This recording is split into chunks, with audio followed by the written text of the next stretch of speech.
अस्सलामुअलैकुम, आप देख रहे हैं हो क्या रहा है। मैं हूं फैसल अब्बासी, आरिफ निज़ामी साहब साथ हैं। शुक्रिया निज़ामी साहब आपका। इसके साथ साथ मुस्लिम लीग नून के सेनेटर जावेद अब्बासी साहब ने भी हमें ज्वाइन किया है। बहुत शुक्रिया अब्बासी साहब आपका। आपसे भी गुफ्तगू करते हैं। आज 30 नवंबर है। 30 नवंबर 1967 को 53 बरस पहले पाकिस्तान पीपल्स पार्टी का क़याम अमल में लाया गया और उस वक्त जो सबसे अवलीन नारा था रोटी कपड़ा और मकान। सवाल ये है कि 53 साल बाद क्या ये ख्वाब शर्मिंदा ताबीर हो सका। लेकिन इसके साथ साथ जो जमहूरियत की बहस है, इसको मुल्क में बावर करवाने और परवान चढ़ाने में पीपल्स पार्टी का क्या रोल रहा है, क़यादत की क्या कुर्बानियाँ रही हैं, इससे मुतालिक भी बात करेंगे। और इसी तनासुब में अगर बात की जाए तो पाकिस्तान डेमोक्रेटिक मूवमेंट का आज का जो जलसा था वो भी पीपल्स पार्टी के ही नाम था, मुल्तान का। और इसी से मुतालिक बात करते हैं। जो रहनुमा हैं उन्होंने ख़िताब भी किया। मरियम नवाज़ साहिबा ने आसिफ़ा भुट्टो साहिबा की एक तरह से रूनुमाई पंजाब में बिलखुसूस कही जा रही है। इन सारे मामलात पे बात करते हैं। पाकिस्तान तहरीक इंसाफ से अंदलीब अब्बास साहिबा ने भी हमें ज्वाइन किया है। अंदलीब साहिबा बहुत शुक्रिया आपका। आपसे भी गुफ्तगू करते हैं। निज़ामी साहब, पहले तो बहुत सी रुकावटें थीं, कोरोना को लेकर भी खासी हुकूमत तंबीह करती रही, मीडिया भी बताता रहा, लेकिन PDM के कारकुन जो है वो तमाम रुकावटें अबूर करते हुए आए और जो घंटाघर चौक है उसी को जलसागाह बना लिया। जो लग रहा है ये कामयाब जलसा था। इस जलसे की कामयाबी का सेहरा किसके सर जाता है? मेरे ख्याल से इसका सेहरा जो है वो ज़ाहिर है कि जिन्होंने जलसा किया पहले तो उनके पास जाता है, लेकिन उससे भी बढ़ के इसका सेहरा खुद PTI के नाम जाता है। PTI या पंजाब हुकूमत के नाम बिलखुसूस? PTI ले लें, पंजाब हुकूमत ले लें, या पंजाब में PTI की, वो इस तरह कि इन्होंने 100 जूते भी खाए हैं, 100 गंडे भी खाए हैं। भाई पहले आप यानी कि ज़िंदगी मौत का मसला बना लिया कि हमने नहीं होने देना जलसा, ये नहीं होगा और किसी सूरत नहीं होगा। और ये शहबाज गुल वगैरह जो है शहबाज गिल ये इसी चक्कर में लगा रहे कि जी जलसा नहीं होगा। फिर बाद खराबी बसियार इन्होंने राजा बदल दिया और अभी नई नई खबर आना शुरू हो गई। शहबाज गिल साहब भी कहना शुरू हो गए, आजी साहब भी जलसे की इजाज़त दे दी गई है। और भाई अगर पहले आपको सोचा होता कि जलसा होने देना है नहीं, एक दफ़ा सोच समझ के फैसला करके फिर उस बारे में ले तो लाल करने से ये पता लगता है कि या तो PTI जो है ये इस जलसे के बारे में बहुत नर्वस थी जी, ठीक है, और उनको कुछ खौफ था। क्या था ये मैं नहीं कह सकता। दूसरी तरफ यह है कि PTI की हुकूमत का फैसला तो यही था कि जलसा ना करने दें, लेकिन जो उससे भी मावरा होते हैं उन्होंने ये मशवरा दिया कि खून खराबे की बजाय ये जलसा होने दें, ये कुछ नहीं होगा। हमने एश्योरेंस ले लिया सबसे और फिर वो ऐसे ही हुआ कि जलसा हुआ भी और मुकाम शुक्र है कि कोई ऐसा ना कुछ ये चेंज ऑफ हार्ट से मुतालिक खबर दे रहे हैं निज़ामी साहब कि ये PTI से आगे की बात है। आप चेंज ऑफ हार्ट को खबर समझ लें या एक हकीकत समझ लें, लेकिन देखें ना भैया आप लगे हुए हैं नहीं होगा, ये नहीं होगा, नहीं करने देंगे वगैरह वगैरह वगैरह गालम गलोच। फिर आखिर में जाग की तरह बैठ जाते हैं और इलेक्शन दे देते हैं, ठीक इजाज़त देते। इससे तो बेहतर ये था कि आप ना इजाज़त देते। ठीक बाइट द बुलेट। ठीक, बिल्कुल ठीक है। लेकिन उधर से मौलाना भी तो निज़ामी साहब थ्रेट कर रहे थे, जो आप पे डंडा चलाएं आप भी उस पर डंडा चलाएं। अब्बासी साहब, ये निज़ामी साहब ने भी अभी बात की है, ये जो चेंज ऑफ हार्ट था, हुकूमत बाद में मौम हो गई, ये किसी अंडरस्टैंडिंग का नतीजा था? बिस्मिल्लाहिर्रहमानिर्रहीम। बहुत शुक्रिया फैसल साहब। निज़ामी साहब बहुत सीनियर भी हैं और एक अपनी खास राय भी रखते हैं और उनका तजिया कि मैं वैल्यू करता हूँ। लेकिन मुझे इसका सच्ची बात है कि किसी चीज़ सा ना अंदाज़ा है ना मेरा ख्याल है किसी अगर बात हुई। ये बात ज़रूर है कि हमने कभी भी नहीं कहा था कि हम कोई तोड़ फोड़ करेंगे या कोई खराबी करेंगे। मैं समझता हूँ कि आज अपोजिशन की बहुत बड़ी फतह हुई है। हुकूमत कहती थी कि जलसा किसी सूरत नहीं करने देंगे, हमने कहा हर सूरत जलसा करेंगे, तो कामयाबी बहरहाल आज अपोजिशन की हुई है। उन्होंने स्टेडियम बंद करके पूरे मुल्तान के अंदर लोगों को जमा कराया है। पूरे मुल्तान की यार गली में शायद लोग थे और घंटा घर में तो लोगों ने हमने आपने स्क्रीनर ने लोगों को दिखाया। हुकूमत क्यों खौफज़दा है? हुकूमत को क्या, ये बार बार इमरान खान साहब कहा करते थे कि अगर अपोजिशन के पास कोई प्लान है, अगर अपोजिशन बाहर निकलती है, मैं अपना कंटेनर इनको देने के तैयार हूं, ये मेहरबानी करें और आए। अब मेहरबानी करके हम कंटेनर ना दें, मेहरबानी करके आप फैसिलिटेट ना करें, लेकिन इस जमहूरियत, इस मुल्क के अंदर आइन है, अपोजिशन को पूरा हक है। हम जलसा करना चाहते हैं, हमारे जलसे पहले से प्रोग्राम तय किया हुआ था। इस तरह अगर आप रखना डालेंगे तो इसके से न सिर्फ आपकी नेकनामी इसमें कुछ नहीं होगी, बल्कि बदनामी भी और नाकामी भी होगी। दोनों चीजें आज नजर आ गई हैं। पहले उनका ख्याल था कि शायद अपोजिशन के जलसों में लोग नहीं आएंगे, जब उन्होंने यहाँ गुजरांवाला का जलसा देखा, पेशावर का देखा, आज मुल्तान को आपने देख लिया। जिस तरह दुनिया बाहर नहीं कर रही, और दुनिया बाहर इसलिए नहीं कर रही, वो इसलिए नहीं कर रही है कि हुकूमत डिलीवर करने में बुरी तरह नाकाम हो गई है। आज महंगाई आप देख लें, आज गुर्बत आप देख लें, आज मसाइल लोगों के देख लें। वो मसाइल उजागर करने के लिए जब अपोजिशन जाएगी, लोग उसका साथ देंगे। मेरा ख्याल है कि हुकूमत ने बुखलाहट का मुजाहरा किया है, हुकूमत ने अपनी नाकामी आज जाहिर की है, अपनी कमजोरी अब जाहिर की है, कर भी कुछ नहीं सके और बदनामी भी अपने सर ले ली है। ये हुकूमतें उस वक्त करती हैं जब उनके आखिरी दिन होते हैं, और जब वो गिरने वाली होती है तो ऐसे हरकतें करती हैं। ठीक ठीक, एक ब्रेक लेते हैं। ब्रेक के बाद अंदलीब साहिबा आपका जो जवाब है हमारे साथ रहिए।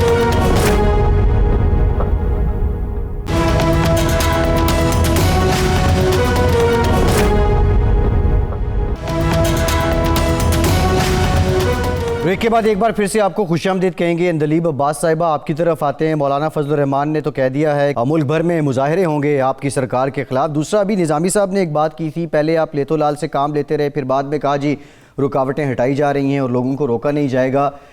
ये जो चेंज ऑफ हार्ट था, ये क्या किसी अंडरस्टैंडिंग का नतीजा था? आप तक कोई पैगाम पहुँचा कि लेट देम डू, इसलिए हुकूमत भी पीछे हट गई? देखिए, ये आज तो इनका भांडा फूट गया कंप्लीट। मतलब आप देखें कि ये लोगों को यरगमाल बना के अपनी फैमिलियों को बचाना चाहते हैं। आप मरियम का जलसा देख लें, मरियम की तकरीर देख लें, तो she is a compulsive liar. झूठ बोलने से बाज नहीं आती। वो फिर वही लगी हुई थी कि मेरी वालदा का मुझे बताया नहीं। भाई, आपकी हिना परवेज भट्ट ने उसी वक्त वो आप सारी चैनल्स दिखाते रहे हैं कि जी आप उनकी वालदा फौत हो गई है, और वो वही हैं, उनको उनके मोबाइल पे जैमर नहीं है, बाकी किसी के फेसबुक पे लाइव दिखाया जा सकता, आपके कैसे मोबाइल पे जैमर आ गया? जो वो प्रूफ गया, सबने दिखा भी दिया, फिर भी आज झूठ बोला। और दूसरी बात, सारी तकरीर क्या थी? मैं, मेरे अब्बू, मेरी दादी, मैं, मेरे अब्बू, मेरी दादी, और उसमें तीसरा पॉइंट क्या था कि ये दो बंदे बहुत बुरे हैं। मैं सवाल का जवाब दे रही हूँ आपको कि नहीं अंदलीब साहिबा, ये उसके सब्सटेंस पे तो आते हैं ना मरियम साहिबा के, जो हम कह रहे हैं कि पहले हुकूमत लेतो लाल से काम लेती रही, फिर ऑल ऑफ सडन कहा जी हम रुकावटें भी हटा रहे हैं, उधर इंतजामात भी मुकम्मल नहीं थे उनके।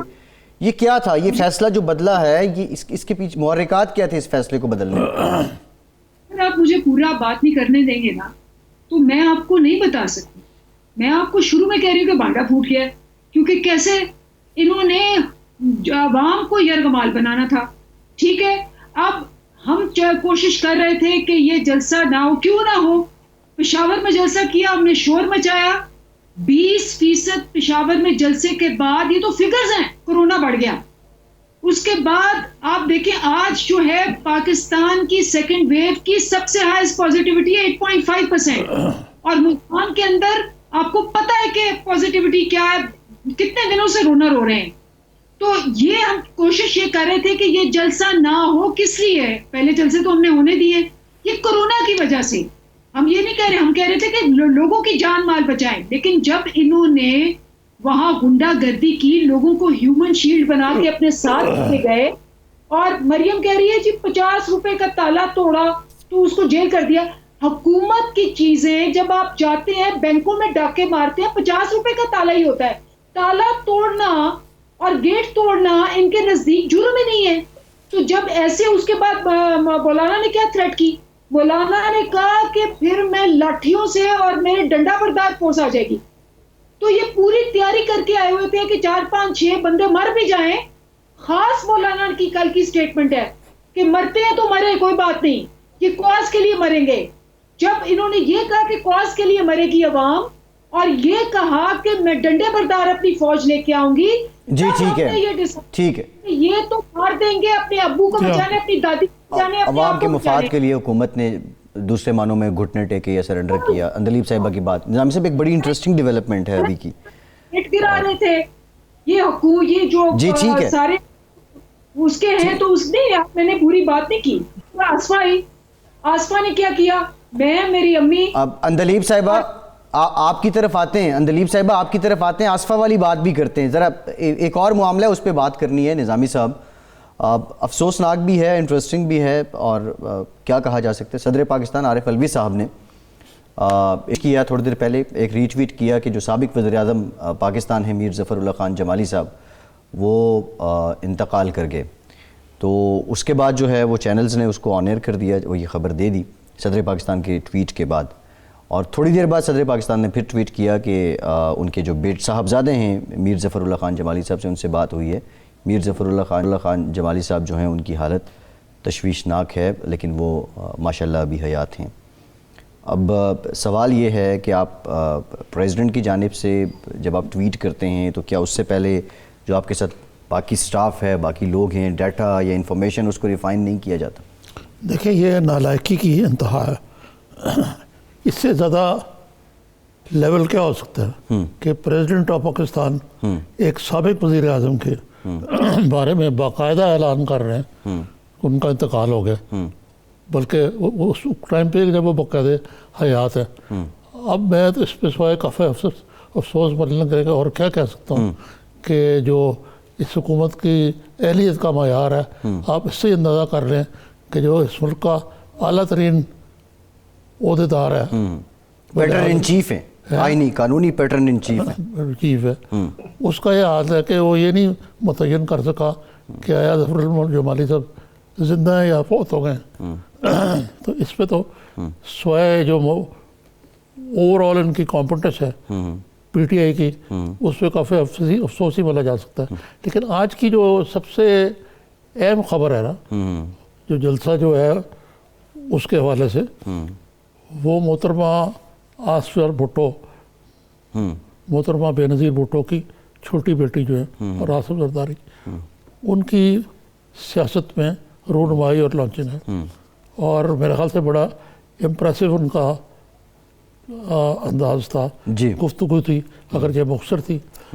लेकिन आप देखें,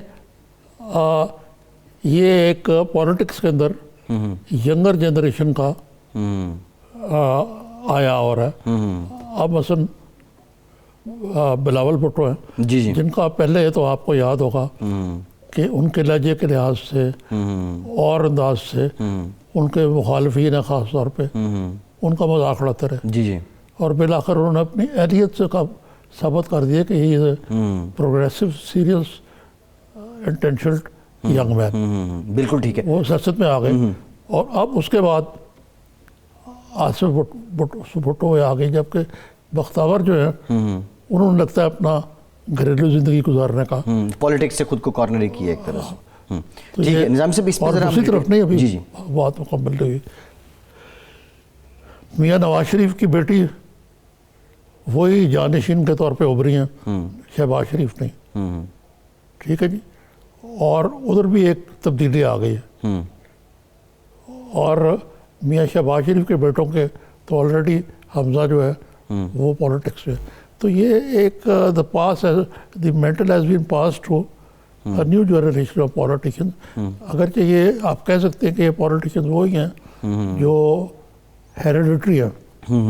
बिल्कुल ठीक, इनहेरिटेड पॉलिटिक्स है। हाँ, लेकिन अब ये अपने इनकी तो आपस में भी कंपटीशन होगी ना कि अब देखें कौन ज़्यादा आगे निकलता है दोनों में।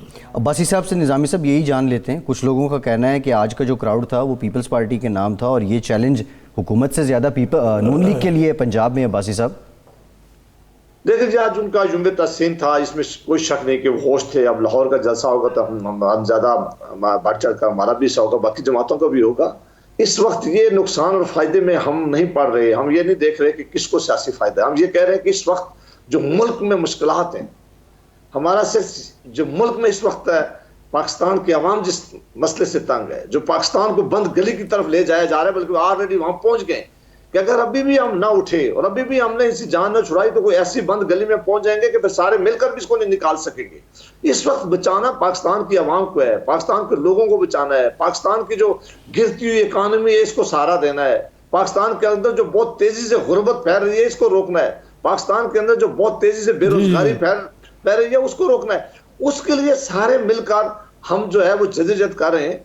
ये बात जब सियासी मैदान लगेगा, इंतखाब का मैदान आएगा, जाहिर है हम सारे सियासी जमातें हैं, हमने अपने अपने एजेंडे पे इंतखाब लड़ना है, उस वक्त जरूर हम अपने अपने पार्टीज की भी बात करेंगे, इंतखाब की भी बात करेंगे, उस वक्त हम वहां फैसला करेंगे कि हमने किसके साथ जाना है। लेकिन आज पीडीएम के जो प्लेटफॉर्म है उससे हम मुतफिक हैं सारे कि हमने मुतफिका तौर पर पूरी कोशिश करनी है कि पाकिस्तान के लोग जिन मुश्किलात में हैं, पाकिस्तान के लोगों से जो वादे किए वो पूरे नहीं किए गए, पाकिस्तान पे जो बहुत तेजी से जी ठीक है बासी साहब, जी ठीक, आप फैल रही है और गरीब जो है वो 2 वक्त की रोटी जो है वो इज्जत के साथ नहीं खा रहा है। ठीक है बासी साहब, ठीक है बासी साहब, निजामी साहब वापस लाना है उसको। मोहतरमा अंदलीब अब्बास, ये बताइए कि ये तो रूनुमाई भी हो गई, सारा कुछ हो गया, लेकिन आपकी पार्टी जो है वो कैसे देखती है ये इस सूरत हाल को कि सुबह कुछ फैसला होता है, शाम को उसको बदल दिया जाता है,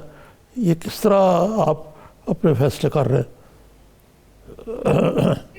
पहली बात तो ये है कि ये मैंने आज कहा कि ये इनकी पोल खुल गया। ये मुझे बताएं, मैं तो मतलब ठीक है, मैं कोई इतनी वो शायद इतनी तजर्बागार नहीं हूँ, लेकिन जितना थोड़ा बहुत मेरा तजर्बा है, कभी ये हुआ है कि एक वसीयत के साथ, वसीयत में लिखा जाए, किसी जमहूरियत में ये हुआ है कि वसीयत में लिखें कि भाई ये मेरे खामंद की पार्टी है, और फिर मेरा खामंद कहे कि जी ये 19 साला हमारे टीनेजर बेटे की चेयरमैनशिप है, और फिर जब वो बेटा बीमार हो जाए तो फिर वो कहें जी मेरी बहन, तो मैं, मेरा बेटा, मेरी बहन, मेरा खामंद, ये तो किसी तरह की जमहूरियत नहीं है। पीपल्स पार्टी में भी और पीएमएलएन में भी खवातीन भी और मर्द भी बहुत अच्छे अच्छे हैं, लेकिन जो आज ये एग्जीबिशन थी जिसके ऊपर खान साहब ने पहले कहा था कि सारी उम्र हम गुलाम रहे इनके, हमारे बच्चे इनके बच्चों के गुलाम रहेंगे, उन्होंने आज वो पूरा कर दिखाया है कि कुछ भी हो जाए, चाहे वो बच्चा हो, बच्ची हो, ये खानदान की है। तो मैं कहती हूँ बादशाहत क्या, ये तो किसी जमहूरियत का एक मजाक है। एंड आई एम सरप्राइज्ड कि इसके ऊपर के जी आप ये जमहूरी पार्टी हैं जिनके खातिर ये निकले हुए हैं, जमहूरियत की खातिर निकले हुए हैं, जमहूरियत की खातिर निकले हुए हैं, ये जमहूरियत है? मुझे बताएं किस किस्म की ये जमहूरियत है? नंबर 1। नंबर 2, हमारी पार्टी के अंदर बिल्कुल जो सबसे बड़ी स्ट्रेटजी का होता है कि आपकी स्ट्रेटजी अडेप्ट होनी चाहिए अकॉर्डिंग टू द रिक्वायरमेंट।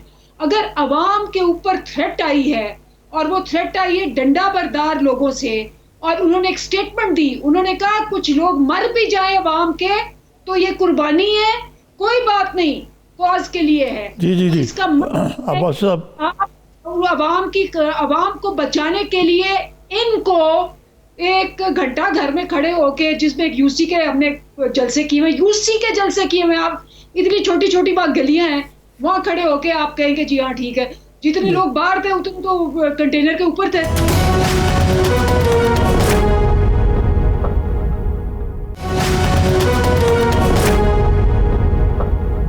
अब भाई साहब, आप भी यही सोचते हैं कि ये जो मौरूसी सियासत है इसने पाकिस्तान का बेड़ा गर्क कर दिया है, ये लोग जो हैं ये बिकॉज इन सोना का चमचा लेके पैदा हुए हैं ये सियासत में आ गए, या ये महज इत्तेफाक है और उन्होंने अपनी को काबिलियत से भी अपनी जगह बनाई है या बना रहे हैं? देखिए निजामी साहब, हर आदमी को, हर एक को हक है। अंदलीब साहब आप मेहरबानी करके बात करने दे, सवाल मुझसे किया गया था, मेहरबानी करके। चीज कह रही हूँ, they have not worked for a day।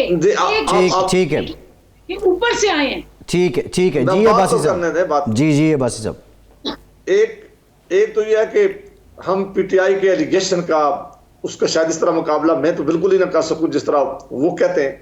Nizami साहब आपसे ज्यादा कोई वाकिफ नहीं है कि पाकिस्तान के अंदर वही सियासत कर सकता है उसी के है जिसके साथ अवाम उठेगी। अगर भट्टो साहब के बाद मोहतरमा बेनजीर भट्टो साहब आई थी, वो बड़ी पॉपुलर थी, पाकिस्तान की अवाम उनके लिए खड़े हुए थे, पाकिस्तान की अवाम ने उनके साथ चले हैं। इस तरह अगर आज मरियम नवाज साहब आई हैं, अगर आज आसमा भट्टो साहब आई हैं, उन्हें अपना खुद मकाम बनाना है और पाकिस्तान की अवाम में जब जाएंगे, पाकिस्तान की अवाम देखेंगे, पाकिस्तान के लोग देखेंगे, आप देखेंगे कि क्या पाकिस्तान के लोग उन्हें रिस्पॉन्ड कर रहे हैं, क्या पाकिस्तान के लोग उनको अपना लीडर मान रहे हैं। ये इख्तियार ना मेरा पास है, ना दिलीप साहब के पास है, ना हमें इस तरह के ताने देने चाहिए। ये फैसला पाकिस्तान की अवाम को करना है कि वो अपना लीडर किसको मुंतखब करते हैं। अगर पाकिस्तान की अवाम कल किसी को रिजेक्ट कर दें और उसे कहें कि हम नहीं करते, ये उनका इख्तियार है। लेकिन अगर हम खुद आज बैठ कर कहें, ताने दें कि फलां क्यों है, फलां को होना चाहिए, ये इख्तियार हमें किसने दिया है? आईने पाकिस्तान ने हमें दिया है, ये इख्तियार अवाम का है। आपकी बात में सिर्फ ये इजाफा करना चाहता हूँ कि ठीक है, ये मरूसी सियासत की जरिए आया पॉलिटिक्स में, लेकिन ये अपने आप को अवाम के सामने पेश करते हैं और अवाम इनको इलेक्ट करती है। और मतलब आपने बेनज़ीर भुट्टो साहबा की मिसाल दी, उस खातून ने किसी भी ऐसे सियासतदान चंद को छोड़ के कोई कम कुर्बानी दी है, पाकिस्तान की कम खिदमत की, तो मैं इसलिए कि जुल्फ़िकार अली भुट्टो की वो बेटी थी, उसको ये नहीं करना चाहिए था। जी अब्बासी साहब जी मुझसे पूछा है जी। जी अब्बासी साहब। जी हाँ, मैं बिल्कुल एग्जैक्टली मैं आपसे ये बिल्कुल मैंने इसी उस टॉपिक पे अपना आर्गूमेंट बिल्ड किया था कि ये काबिलियत की बात है। ये बात है कि अगर बेनजीर भुट्टो साहबा ने जिस तरह न सिर्फ पाकिस्तान में, दुनिया में पाकिस्तान का इज्जत जो है उन्होंने इजाफा किया है, वो पाकिस्तान की पहली दुनिया की मुसलमान ममालिक की वज़ीर आज़म बनी है, उनकी कुर्बानी आप देख लें, उनकी कारकर्दगी आप देख लें। और अगर आज कोई नया लीडर आता है, किसी फैमिली से आता है, तो ये फैसला मेहरबानी करके सियासी जमातों ने या आवाम ने करना है, ये अख्तियार उनको देना चाहिए। किसी को कोई जबरदस्ती नहीं कह सकता कि कल आप लीडर होंगे। लीडर के अंदर खुद बिल्ट होती है, जो निजामी साहब आप जानते हैं, वो ऐसी क्वालिटीज होती है कि वो कनेक्ट करता है आवाम के साथ। वो आवाम में जाता है तो आवाम खुद रिस्पॉन्ड करती है कि वो देखती है कि वो हमारा लीडर है, और इस तरह वो चीजें आगे लेके जाती है। इनको कहें कि हमारी लीडरशिप को मेहरबानी करके क्रिटिसाइज करने के बजाय आप अपने रवैये देखें। जिस मुल्क का सदर पाकिस्तान एक ऐसी खबर जारी कर दे, मैं समझता हूं कि वहां आज के बाद क्या इनकी अहमियत रह गई है, क्या ठीक है। अच्छा भाई साहब आपका पॉइंट ऑफ व्यू आ गया। दिलीप साहिबा, आपसे सवाल ये, आपने कहा कि जो घंटाघर चौक है वहाँ पे अब यूनियन काउंसिल लेवल के जलसे करती रही हैं, मानने वाली बात है। देखिए, जलसा जैसे भी हुआ दरमे सुख ने कर लिया पीडीएम ने, लेकिन जो बेहंगम क्राउड था और वहाँ सिक्योरिटी मेजरमेंट करना कोई प्रैक्टिकली पॉसिबल नहीं था, ये बहुत हाई रिस्क जलसा था दूसरे मानों में। तो इससे पहले ये जो पीडीएम के लोग हैं, इनको इंगेज करने की, इनसे बात करने की हुकूमत ने कोई कोशिश की, या इनको कन्वे करने की कि कोविड ही है, इसी को मान लें? क्या हुकूमत ने इस जलसे को सियासी तौर पे रोकने की कहीं कोशिश की है? देखिए, आप ये अपने न्यूज़ बुलेटिन में बताते रहे कि स्पीकर ने इनको दावत दी जब कोरोना ऊपर चढ़ना शुरू हुआ। दैट इज़ द कमेटी जहां सारी पार्टीज रिप्रेजेंट होती हैं। एक दफ़ा नहीं 2 दफ़ा बुलाया, लेकिन दे रिफ्यूज टू कम। और मरियम ने हर जलसे में कहा कि जी हम इनसे बिल्कुल बात नहीं करेंगे, हमारा मुकाबला इमरान खान से नहीं है, हमारा मुकाबला इनको लाने वालों से है। आज उन्होंने कहा जी 2 बंदों से है। फिर उन्होंने सुप्रीम कोर्ट के चीफ जस्टिस को भी रगड़ा। उन्होंने कहा कि जी ये क्योंकि वो उनको डिस्क्वालीफाई किया हुआ है, प्रेजेंट चीफ जस्टिस भी थे उस पैनल में, और कि आपने इमरान खान को क्यों नहीं डिस्क्वालीफाई किया, वो कहाँ से सादिक है। जबकि इमरान खान ने 60 डॉक्यूमेंट्स दिखाए। इमरान खान बाहर से पैसा पाकिस्तान में लाया था, ये यहाँ का पैसा बाहर लेके बाहर इन्होंने फ्लैट बनाए थे उस पे भी। और इमरान खान कोई पब्लिक ऑफिस होल्डर ही नहीं था तब, उसके बावजूद उसने 60 डॉक्यूमेंट दिए।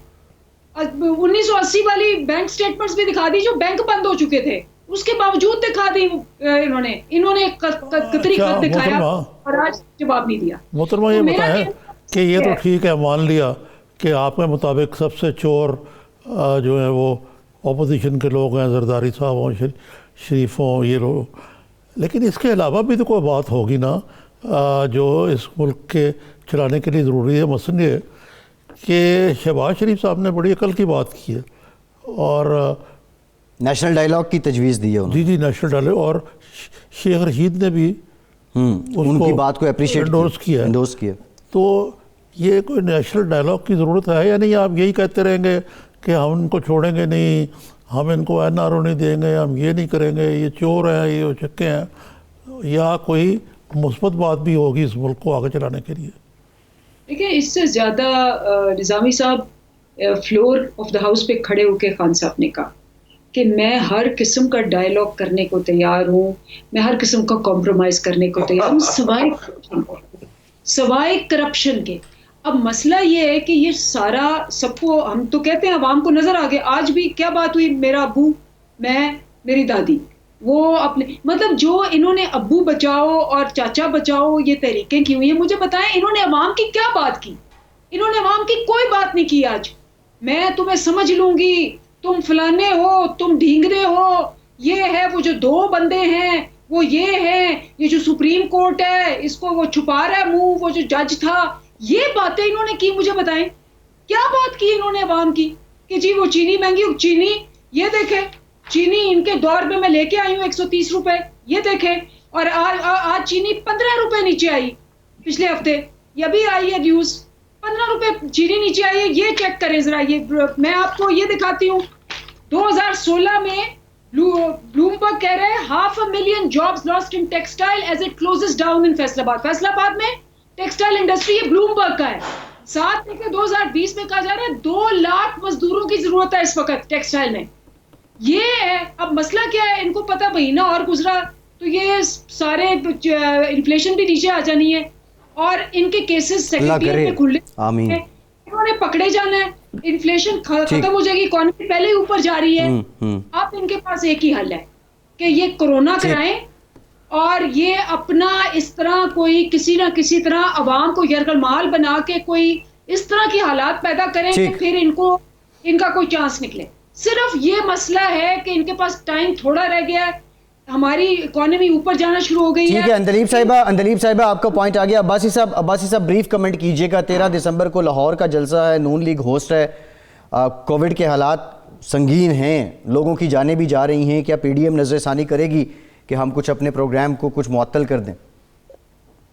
एक मुख्तसर सा कमेंट ये करूंगा कि अगर prime minister of Pakistan serious होते किसी मामले पे, वो आप पुलवामा से लेकर आज तक देखें, उन्होंने कभी भी कोई सीरियस एफर्ट नहीं किया है। ना वो पार्लियामेंट का इजलास होना देते हैं, ना वो पार्लियामेंट में आते हैं, ना उन्होंने कभी लीडरशिप को एंगेज किया है, ना उन्होंने आज तक बिहेव किया है कि उस मुल्क के वज़ीर आज़म है वो बिल्कुल अकाउंटेबिलिटी का जो उनकी अपनी ड्राइव उसे जारी रखें। वो कोई नारो ना देने की पोजीशन में, ना उनको देना चाहिए, लेकिन बड़े नेशनल इशू में उनको चाहिए कि वो लीडरशिप के साथ बैठे। आपको पता है कि जो पिछली दफा कोरोना का मामला हुआ है, सारी लीडरशिप गई है, बिलावल भुट्टो साहब गए, खुद शहबाज शरीफ साहब गए, प्राइम मिनिस्टर पाकिस्तान अपनी बात कर उठ के चले गए। अगर आपने मुल्क को इस तरह चलाना है, अगर आप इस तरह लीडरशिप को ट्रीट कर रहे हैं, फिर आप मुल्क को कोई कंसेंसस नहीं पैदा होने नहीं देंगे तो किस तरह आप चीजों का मुकाबला करेंगे? ठीक है अब्बासी साहब आपका पॉइंट ऑफ व्यू आ गया, बहुत शुक्रिया सेनेटर जावेद अब्बासी साहब। अब्बास साहिबा आपका भी शुक्रिया। एक ब्रेक लेते हैं और ब्रेक के बाद बात करेंगे 53 साल हो गए, रोटी कपड़ा और मकान का नारा शर्मिंदा का ख्वाब इवन और नारा भी ये शर्मिंदा ताबीर क्यों ना हो सका। हमारे साथ रहिए।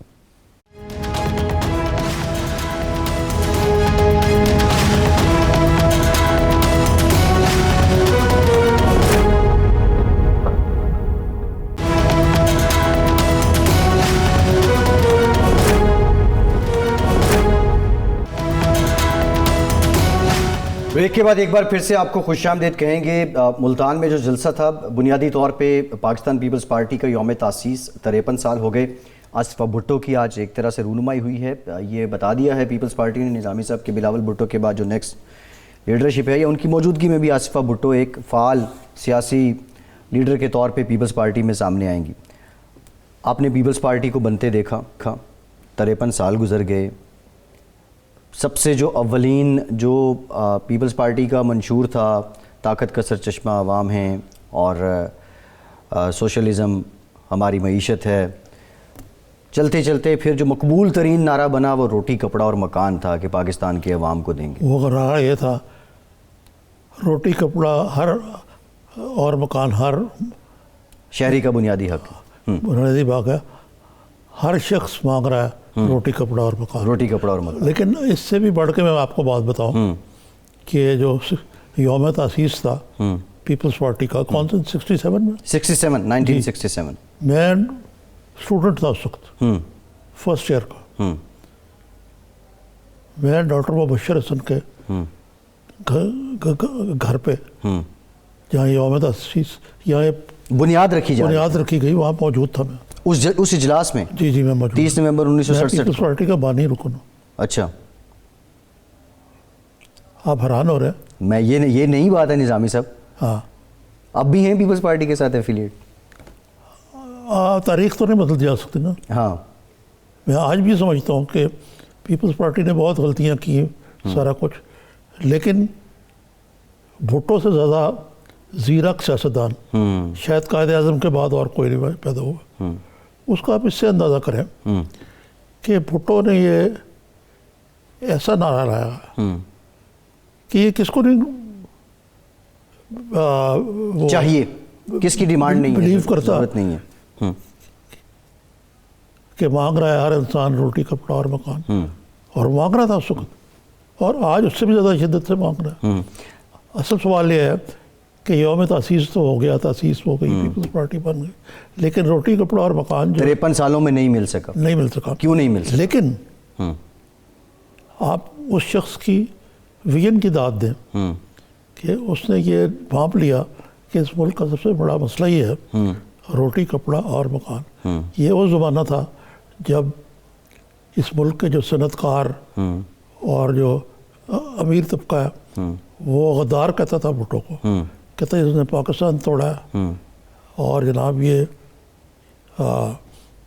इन्होंने नशा लगा दिया गरीबों को कि काम नहीं करना।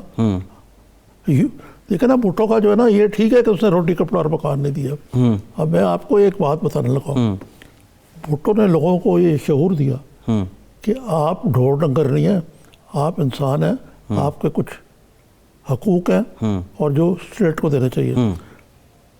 नेशनलाइजेशन हुई, उसके साथ अगरचे बहस हो सकती है कि वो डिजास्टर थी या क्या थी, लेकिन मसलन यूनियन बनाने का हक वहाँ से शुरू हुआ।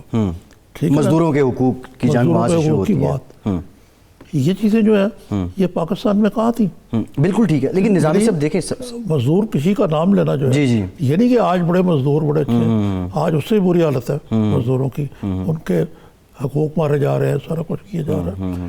लेकिन जिस शख्स ने इस इनकलाब को किया, चाहे वो रोटी कपड़ा और मकान नहीं दे सका, लेकिन उन्होंने एक शऊर आ गया कौम में कि रोटी कपड़ा और मकान हमारा हक है। नहीं, अब निज़ामी साहब अगर दूसरी तरह देखें तो ये नारा कन्वर्ट भी हुआ जमहूरियत और गैर जमहूरियत में भी। वो तो आज जमहूरियत हमारी, जिस पे अब राज नवाज शरीफ साहब भी कर रहे हैं, वो भी खुद को बहुत ज़्यादा जमहूरी कह रहे हैं।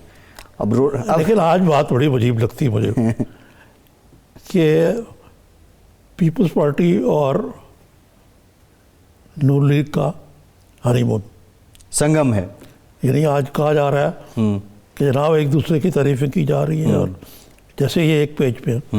लेकिन आपको मालूम होना चाहिए कि नवाज शरीफ भुट्टो, नवाज शरीफ जो है वो भुट्टो की नफरत की पैदावार है। बुग़्ज़ भुट्टो में नवाज शरीफ का सियासी जन्म हुआ। ना सिर्फ ये, बल्कि आज ये देखिए ना, सियासत में ही होता है कि जो है दुश्मन भी जो है ना उसको माफ़ कर दिया जाता है, लेकिन गद्दार को नहीं किया जाता। हाँ, नवाज शरीफ भुट्टो ने इतनी बड़ी गद्दारी की इस सोच के साथ कि इस मुल्क में पीपल्स पार्टी का कला कमा करना, यही उसका नवाज शरीफ का बहुत बड़ा कसूर है कि वो एक एंटी भुट्टो पॉलिटिशियन से पीपल्स पार्टी का कला कमा करना नवाज शरीफ का मकसद था। लेकिन नवाज शरीफ ने जो पीपल्स पार्टी के साथ किया, नवाज शरीफ के साथ वही तो पेश आया ना। मुशर्रफ साहब आए तो नून लीग का कला कमा हुआ, 12-14 सीटों तक महदूद हुए। हाँ, फिर उसके बाद ये एहतसाब के केसेस जो जरदारी साहब मैं के थे। आपको एक और बात है कि लाइटर साइड पर ले जाता हूँ। भुट्टो से इतनी नफरत जो है ना, वो आप जब इमेजिन नहीं कर सकते। मुझे याद है कि एक बड़े बुजुर्गवार हमारे नवाब के बड़े पुराने लीडर्स, तो एक दिन वो बड़े बरम होके आए, कहने लगे ये आपने नवाब को भुट्टो का गजट बना दिया। आपको पता है नवाब ने भुट्टो को लॉन्च किया था पंजाब। ठीक है, तो उन्होंने कहा मेरे लिए बड़ी नफ़रत अंगेज़ चीज़ है, तो मैं रोज़ नवाब खरीद पढ़ने से पहले उसमें से भुट्टो की तस्वीरें काट के अलग रख के फिर पढ़ता हूँ। इस तरह के लोगों में ये नवाब वक्त के एडिटर थे, इस हद तक लोगों में नफरत पैदा हो गई थी भुट्टो के खिलाफ। ये बात की नवाब वक्त के एडिटर नहीं थे, ये तो एक सीनियर कारी थे। अच्छा, सीनियर कारी थे, एक कारी का ये कहना, ठीक है। अच्छा निज़ामी साहब, पीडीएम ने आज का जलसा तो कर दिया है, अब 13 दिसंबर के जलसे के लिए भी ये तैयार है और उससे बढ़ के जुमे और इतवार को मुजाहरे होंगे, मौलाना ने ये भी कह दिया है। पता नहीं अवाम का SOPs पे अमल दरामद को लेके तो लगता नहीं है कि वो कोविड को कोई सीरियस ले रहा है, बट ये एक हकीकत है। जिम्मेदारी क्या बनती है इस वक्त हुकूमत पे भी, ऑपोजिशन पे? जी मौलाना ने तो छोड़ना नहीं है इनको, ये बात याद रखें आप। और ये सिलसिला जो है लाइम्तनाई है। आज 2 दिन की कॉल दी है, कल कुछ और कर देंगे, कभी कोई लॉन्ग मार्च हो जाएगी, कभी स्लो मार्च हो जाएगी, इन्होंने छोड़ना नहीं है और आवाम के मसाइल भी बढ़ते जाएंगे। तो बिल आखिर जो आज शहबाज शरीफ ने बात की है ना, ग्रैंड डायलॉग या क्या नाम है, नेशनल डायलॉग, नेशनल डायलॉग, अगर इमरान खान ने इस मुल्क पे हुकूमत करनी है और चैन से करनी है, उन्हें डायलॉग करके कोई बकाव अवामी कायम करना पड़ेगा। इस तरह मुल्क नहीं चला जा करते जिन खान से खान और खान साहब की टीम क्या, शहबाज गिल, अगर आपने मुकाबला करना है ऑपोजिशन का तो मौलाना हो गया, मरियम तैयार हो गई हैं और लोग, इनके पास तो कोई मुकर्रर नहीं है। आप बताएं मुझे ज़रा नाम लें 5 ऐसे आदमियों का जो वाकई बड़े नाबेहार रोज़गार किस्म के। शाह महमूद कुरैशी साहब, असद उमर साहब। खामोशी है ज़बान मेरी दोस्त है मेरे।